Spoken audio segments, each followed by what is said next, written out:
Shalom Bapak Ibu, jumpa lagi di hari ini kita akan kembali merenungkan firman Tuhan. Mari kita berdoa.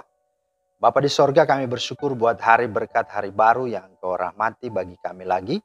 Kami boleh ada dan menjalaninya. Namun sebelumnya kami hendak melandasi dengan firman-Mu yang adalah pelita sulu terang dalam hidup kami. Berkatilah ya Tuhan. Dalam nama Tuhan Yesus kami berdoa. Amin. Bapak Ibu, firman Tuhan kita terambil dari Roma 15 ayat 2. Setiap orang di antara kita harus mencari kesenangan sesama kita demi kebaikannya untuk membangunnya. Itulah firman Tuhan yang menjadi dasar renungan kita hari ini. Tema kita adalah jangan hanya mau cari senang dan untung sendiri. Itulah tema kita.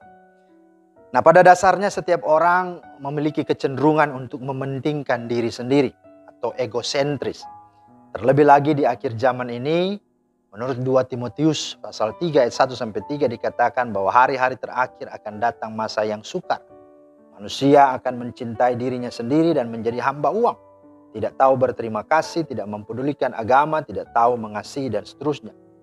Artinya demi menyenangkan diri sendiri berbagai upaya mereka lakukan. Tidak peduli berapa besar kocek yang harus dikeluarkan. Ya, contoh sederhana dari sekian banyak hal adalah masalah hobi. Ada seseorang yang memiliki hobi mengoleksi benda-benda antik. Berapapun harganya pasti dia beli. Demi hobinya ini ia rela memburunya sampai ke luar negeri. Sampai ke ujung dunia pun dicarinya. Itu semua ditempuh banyak orang demi menyenangkan diri sendiri. Nah saudara, ya tentu ini ya sah-sah aja selama itu ya dia punya uang. Tapi kan artinya ya sayang hidupnya hanya untuk itu. Menyenangkan diri sendiri adalah pekerjaan yang mudah dan semua orang pasti bisa melakukannya. Nah, tetapi bagaimana untuk menyenangkan hati orang lain? Tidak semua orang yang mau dan mampu melakukannya. Karena hal itu dirasa berat. Terlebih menyenangkan hati Tuhan yang dia tidak lihat. Nah, Paulus memberikan teladan untuk kita. Di dalam 1 Korintus 10 ayat 33 dia berkata, sama seperti aku juga berusaha menyenangkan hati semua orang di dalam segala hal. Bukan untuk kepentingan diriku, tetapi untuk kepentingan orang banyak supaya mereka beroleh selamat. Jadi saudara, ada tujuan dari kita melakukan dan berbuat untuk sesama. Yaitu supaya mereka beroleh selamat. Itulah sesungguhnya kehidupan yang sungguh bermakna dan bernilai dalam hidup kita. Dasarnya adalah dia ingin menyenangkan hati Tuhan melalui pelayanannya. Nah, terlebih lagi teladan agung kita yaitu Yesus Kristus Tuhan kita. Yang tidak mencari kesenangan dan keuntungan dirinya sendiri. Walaupun dia memang berhak atas itu semua. Karena dia Tuhan. Tapi yang terjadi adalah dia rela berkorban. Datang ke dalam dunia. Jadi sama dengan manusia, bahkan rela menjadi hamba. Menebus dan mati di salib dan menyelamatkan kita orang berdosa. Firman Allah berkata, dia yang tidak berdosa dijadikan dosa karena kita. Dia yang kaya rela menjadi miskin supaya oleh kemiskinannya kita diperkaya. Jika Tuhan saja melakukannya untuk kita, maka terlalu atau tega atau masakan kita masih terus hidup untuk kesenangan dan keuntungan diri kita sendiri. Mari. Harus disadari bahwa semua ada waktunya untuk itu.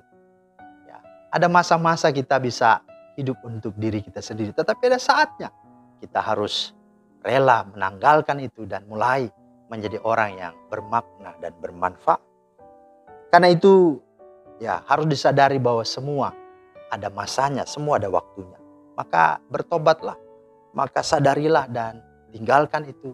Dan mari kita memasuki dan menjalani tahun 2022 ini dengan usia yang kita semakin bertambah, ya kelak nantinya.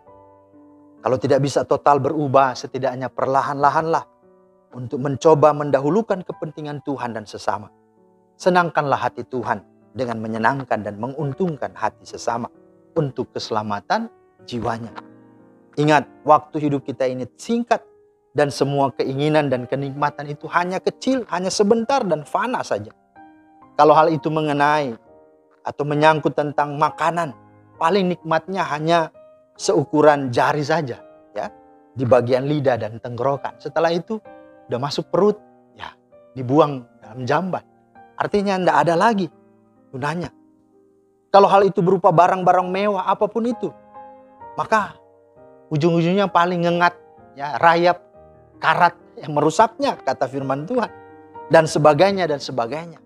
Karena itu mari di tahun 2022 ini, marilah menjadi pribadi yang bermakna, yang bermanfaat, dengan hidup semakin menyenangkan hati Tuhan, dengan menyenangkan hati sesama.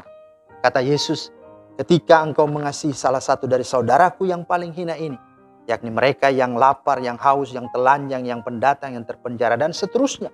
Kata Yesus, engkau telah melakukannya untuk aku. Karena itu, renungkanlah, jadilah pribadi yang semakin bermakna dan bermanfaat di tahun 2022 ini. Tuhan Yesus memberkati. Amin. Terima kasih Tuhan atas firman-Mu.